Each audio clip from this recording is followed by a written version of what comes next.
Hi, I'm Lauren, and I've got a story for you. I'm 35, and until recently, I worked as a cosmetologist at a fancy clinic downtown. It wasn't a bad job, decent pay, nice clients, and I got to help people feel good about themselves. But I always had a bigger dream of running my own business. Now, let me introduce you to the other person in this story, my husband. Well, ex-husband now, but we'll get to that part later. Let's call him Adam. Adam is 4 years older than me and used to work as a manager at a big construction company. We'd been married for 5 years and lived in my apartment. Babe, opening your own place is the way to go, Adam would say, relaxing on the couch with a beer in his hand. You'd be the boss, set your own hours. It's the dream, right? I'd nod, feeling excited inside. Yeah, you're right, but it's going to take a lot of work and money to get there, I'd reply. Adam would just wave it off like it was nothing. Don't worry about that. We'll figure it out. I'll support us while you get it started. You just focus on being a great business owner. So, I started saving. Every extra penny I had went straight into my business fund. No more fancy dinners, no new clothes, nothing. I was on a mission. Geez, Lauren, you don't have to be so strict, Adam would say when I refused to order takeout for the 4th time in a week. Every dollar counts, Adam, I'd tell him, heating up leftovers. We agreed on this, remember? He'd grumble, but eventually nod. Yeah, you're right. It'll be worth it in the end. I should probably mention that Adam had been married before. He told me he left his apartment to his ex-wife after their divorce. They had been together for 6 years, and that's about all I knew. Anytime I tried to ask more, he'd get quiet. Months went by, and I finally felt ready to go for it. I quit my job at the clinic, got my license, found the perfect little space, and started renovating. Every day was filled with decisions: what equipment to buy, how to decorate. Finally, after what seemed like forever, I was ready to open. I worked nonstop 14 days, 2 weeks, from early morning until late at night. I barely saw Adam during those first few weeks. When I got home, he was already asleep. When I left in the morning, he was still snoring. Then one day, while I was in the middle of giving a facial, my phone started buzzing like crazy. At first, I ignored it. I'm a professional after all. But the phone wouldn't stop buzzing, and I started to worry. What if something had happened to Adam? As soon as my client left, I checked my phone. There were 10 missed calls from my mother-in-law, Amy. My stomach dropped. Amy never called unless it was something serious. I called her back, my heart racing. Amy, is everything okay? Lauren, thank goodness, she said, her voice shaky. I've been trying to reach Adam all day. There's some kind of scandal at his work and I can't get through to him. I'm really worried. It felt like a bucket of cold water had been thrown over me. Scandal? What scandal? I didn't know anything about it. Adam hadn't said a word. I don't know anything about a scandal, Amy, I said. There was a long pause on the other end of the line. Oh, she finally replied. I see. Well, if you hear from him, please ask him to call me. That night, I stayed up waiting for Adam. He finally came home around midnight, smelling like beer. Where have you been? I asked, trying to stay calm. Your mom's been trying to reach you all day. She said something about a scandal at work. Adam froze for a moment, then sighed heavily. He sank onto the couch without looking at me. I guess I should have told you sooner, he muttered. I quit my job about a month ago. It felt like I'd been punched in the gut. A month? You've been unemployed for a month and you didn't tell me? What happened? I got into a fight with my boss, Adam said, bitterness in his voice. He was being a jerk and I just couldn't take it anymore. My pride wouldn't let me stay. I took a deep breath, trying to make sense of what he was saying. Here I was, working myself to the bone, and Adam had been at home all this time. Why didn't you look for another job? I asked. Adam looked at me, his eyes filled with guilt. I think I'm burned out, Lauren. I need a break. Maybe I should see a psychologist or something. I just can't jump into another job right now. Part of me wanted to scream at him. We had a plan. He was supposed to support us while I got my business off the ground. But seeing him sitting there, looking so defeated, I couldn't bring myself to yell. Okay, I said after a long pause. We'll figure this out. But no more secrets, Adam. We're a team, remember?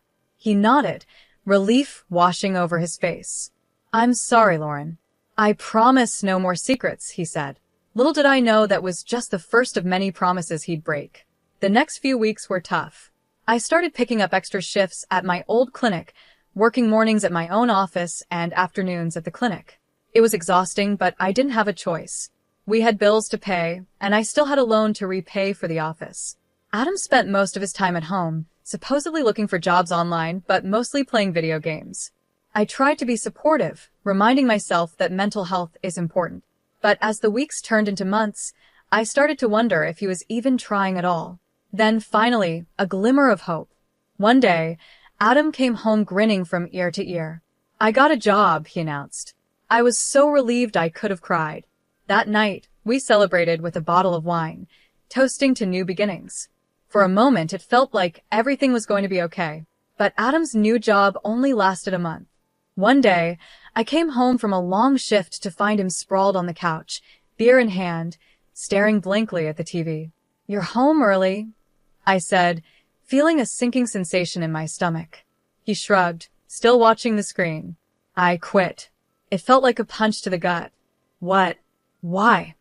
Adam muttered. The boss was a jerk, wanted me to be a robot, all about discipline and following orders. Screw that. I took a deep breath, trying to stay calm. Adam, we talked about this. We can't afford for you to keep quitting jobs. He finally looked at me, his eyes cold. So, I'm supposed to be miserable? I thought you'd be more understanding, Lauren. I bit my tongue, not wanting to start a fight, but inside, I was boiling. Understanding? I was working myself to the bone while he sat around drinking beer and playing video games. The next 8 months were a blur of work, stress, and mounting frustration. I'd come home to find Adam exactly where I'd left him, surrounded by empty beer cans and takeout containers. Any luck with the job search? I'd ask, trying to keep the desperation out of my voice. Nothing good out there, he'd reply, waving his hand like it didn't matter. I'm looking for something interesting, with good pay, but not too demanding. I wanted to scream. Who didn't want a job like that? But those jobs don't just fall into your lap. You have to work for them. Then one night after a long day, I came home to find Adam actually up and about. He had this strange, excited look in his eyes. Lauren, I've been thinking, he said, pulling me down onto the couch. We should have a baby. I stared at him, sure I'd misheard. What? Yeah, think about it, he said, grinning. I could be a stay-at-home dad, Adam said. You'd go to work, and I'd take care of the baby. It's perfect. I couldn't believe what I was hearing. Adam, you've never even washed a dish in this apartment. How are you going to take care of a baby? His face fell. What? You don't think I could do it? It's not that, I said, trying to be gentle. It's just that taking care of a baby is a lot of work, and we're not exactly in a good financial spot right now. You're being cruel, he said in a low voice. You don't understand my problems. I let out a bitter laugh. Your problems, Adam? I'm working 14 days, 2 weeks. I'm exhausted, and you want to add a baby to all this. He stormed off, slamming the bedroom door behind him. I sat on the couch with my head in my hands, wondering how we had gotten to this point. It all started with the video games. At first, I didn't think much of it. Everyone needs a hobby, right? But then I noticed our joint bank account was losing money fast. Adam, I said one evening, trying to stay calm. Did you buy another game? And did you upgrade your computer? He didn't even look away from the screen. Yeah, so what? It's our money, isn't it? I took a deep breath. We're supposed to be saving, remember? For our future. He paused the game and turned to me, acting all innocent. Babe, it's an investment in my leisure time, Don't worry, I'll pay it all back when I get a job. That was the last straw. The next day, I closed our joint account and stopped giving Adam any more money.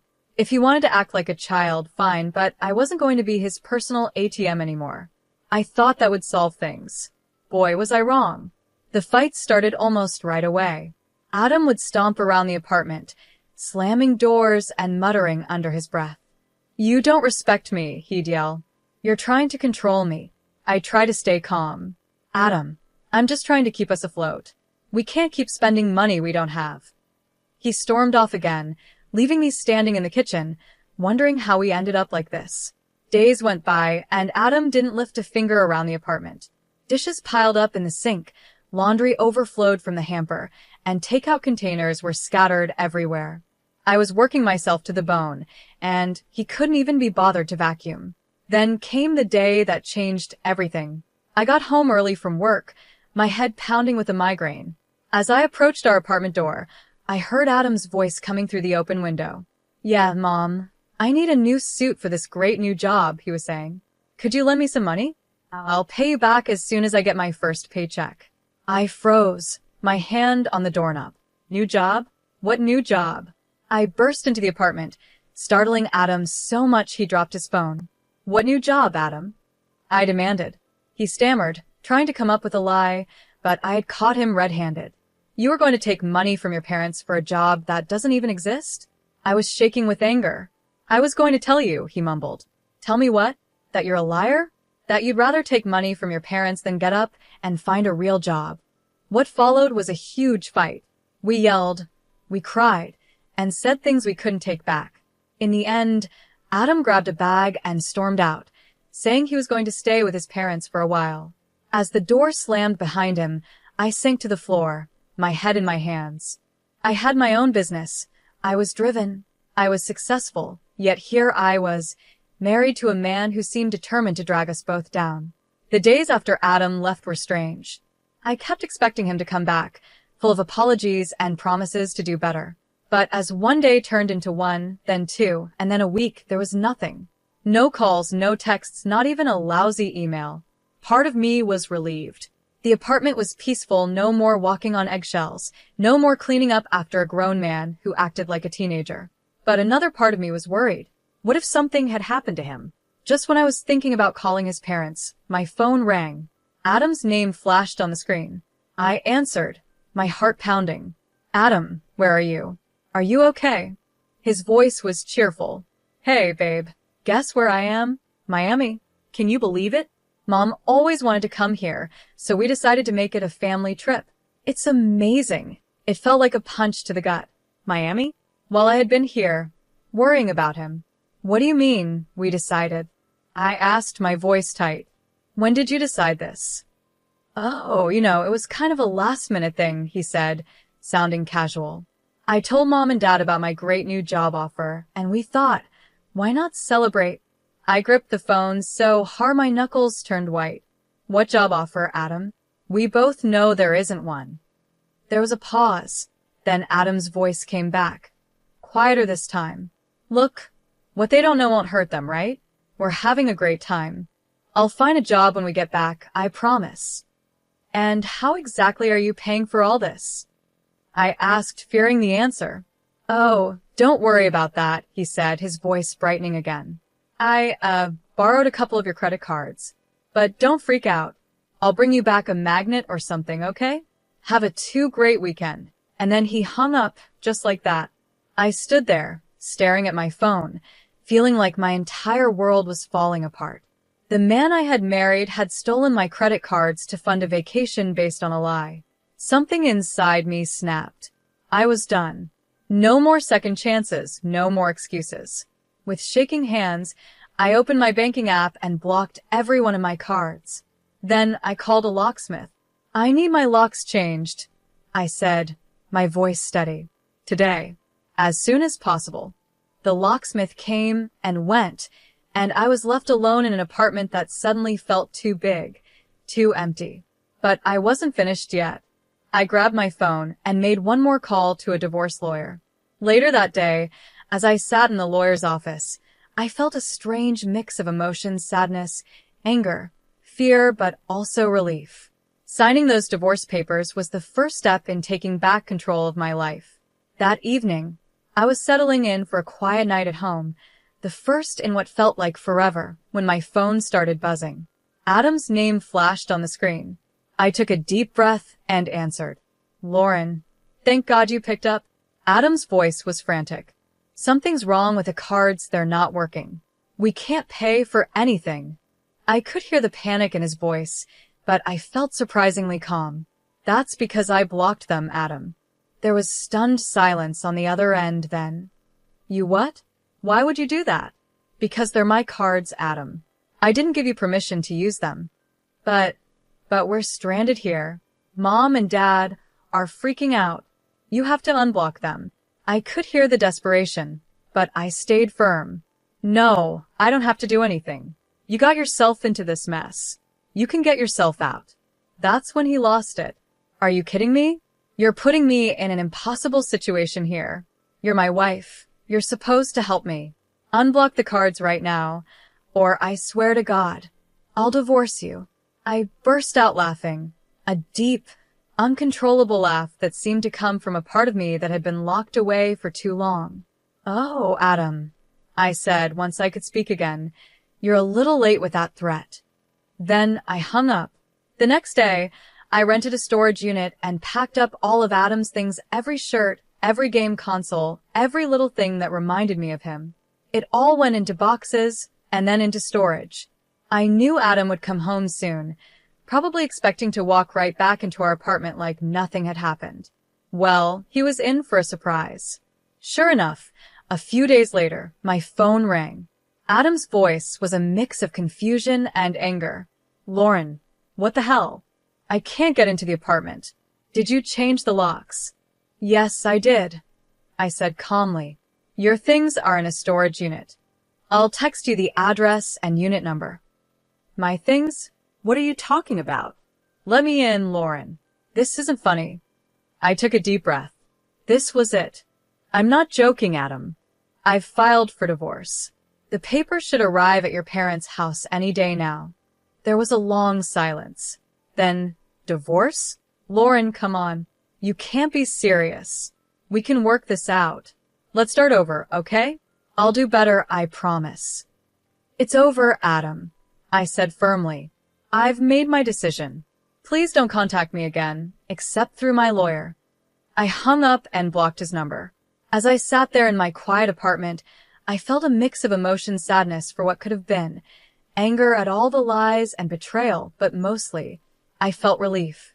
For the first time in a long time, I felt like I could breathe. A few days after blocking Adam's number, my phone rang with an unfamiliar number. I almost didn't answer, thinking it might be Adam trying to reach me from a different phone. But something made me pick up. Hello, I said cautiously. Lauren, it's Amy, Adam's mother. My stomach tightened. Here it comes. I thought the lecture about ruining their family vacation, about being a terrible wife, about not standing by Adam. Amy, I said, trying to keep my voice calm, I'm sorry about what happened in Miami. She cut me off. No, Lauren, I'm the one who should apologize. I'm so disappointed in Adam. I thought he had changed. What do you mean? I asked, curious. There was a long sigh on the other end of the line. Lauren, there's something you should know. Adam's first marriage, it didn't end because they grew apart, like he told you. His ex-wife left him because of his irresponsibility, his lying, his inability to keep a job, and his stealing. I felt like I had been hit with a wave of cold water. It felt like I'd been punched in the gut. He never told me. I know, Amy said softly. We hoped that living with you, seeing how hard-working and responsible you are, would inspire him to change, to grow up. Her voice trailed off, and I could hear the pain in it. I felt a wave of sympathy for her. She had been fooled just like I had. Amy, I'm so sorry, I said. I had no idea. No, Lauren, I'm sorry, she said, her voice firm. I'm sorry we didn't tell you the full truth from the start. I'm sorry we let you go through this, and I'm more sorry than I can express for what Adam has put you through. Tears welled up in my eyes. Thank you, I whispered. I want you to know, Amy continued, that when we found out the truth, how he had been lying to you for months, how he stole your credit cards, and how he deceived us about having a job, we kicked him out. He's not welcome in our home right now. I was speechless. I had been so worried about being judged by Adam's family, and here they were, standing by me instead. I don't blame you for divorcing him, Lauren, Amy said. You deserve so much better. I just hope you don't think badly of all of us, because of Adam's actions. No, of course not, I said quickly. Amy, I never blamed you or your husband. You've both always been kind to me. We talked for a while longer, with Amy filling me in on some of the details I had missed. By the time we hung up, I felt like a weight had been lifted off my shoulders. I wasn't alone in this. I wasn't wrong for feeling betrayed and angry. In the weeks that followed my conversation with Amy, life started to settle into a new rhythm. I threw myself into my work, finding comfort in the familiar routines of my cosmetology office. Without Adam's constant drama and financial strain, I had more energy, more focus, and surprisingly more money. But Adam wasn't going to let go easily. One evening, as I was locking up the office, I saw a familiar figure leaning against my car. My heart sank. Lauren, Adam called out as I approached. Can we talk, please? I've changed, I swear. I'm looking for a job, a real one this time. I'll pay you back every cent. Just give me another chance. For a split second, I felt a twinge of something nostalgia, maybe pity. But then I remembered all the lies, all the broken promises, and all the stress and pain he had put me through. No, I said firmly. I'm done giving you chances, Adam. Please leave. I walked past him and got into my car, my hands shaking as I started the engine. As I drove away, I saw him in my rearview mirror, standing there, looking lost. But I didn't turn back. That was the last time. I saw Adam in person that last time, and he tried calling a few more times from different numbers, but I blocked them all. Eventually, the divorce was finalized without any more drama. And you know what? Life got a lot better. Without the constant stress of Adam being unemployed and spending money, my finances improved a lot. I was able to put all my energy into my cosmetology office, and it paid off. My client list grew, word spread, and soon I was busier than ever. I decided to quit my part-time job at the clinic and focus completely on my own business. It was scary at first, but it turned out to be the best decision I could have made. With the extra time and energy, I focused on marketing and expanding my services. I even hired 2 more cosmetologists to help with the workload. Suddenly, I wasn't just a cosmetologist anymore, I was a boss. The loan I had taken out to start the business was paid off ahead of schedule. The constant worry about money was gone, and for the first time in years, I felt financially secure. But it wasn't just about the money. I started treating myself to little things too: weekend trips, nice dinners, those shoes I'd wanted for months. These were things I had always denied myself before, thinking we needed to save every penny for some future that never came. Now, as I sit in my expanded office, looking at plans for a new treatment room, I can't help but be amazed at how much has changed. I'm not just surviving anymore, I'm thriving. And I did it all on my own. Don't get me wrong, it wasn't always easy. There were nights when I missed having someone to come home to, someone to share my successes with. But those moments became fewer as I built a life I truly loved. Looking back, I realized that ending my marriage to Adam wasn't the end of my story. It was the beginning. It was the moment I chose myself, my dreams, and my future. And you know what? I'd make that choice again in a heartbeat.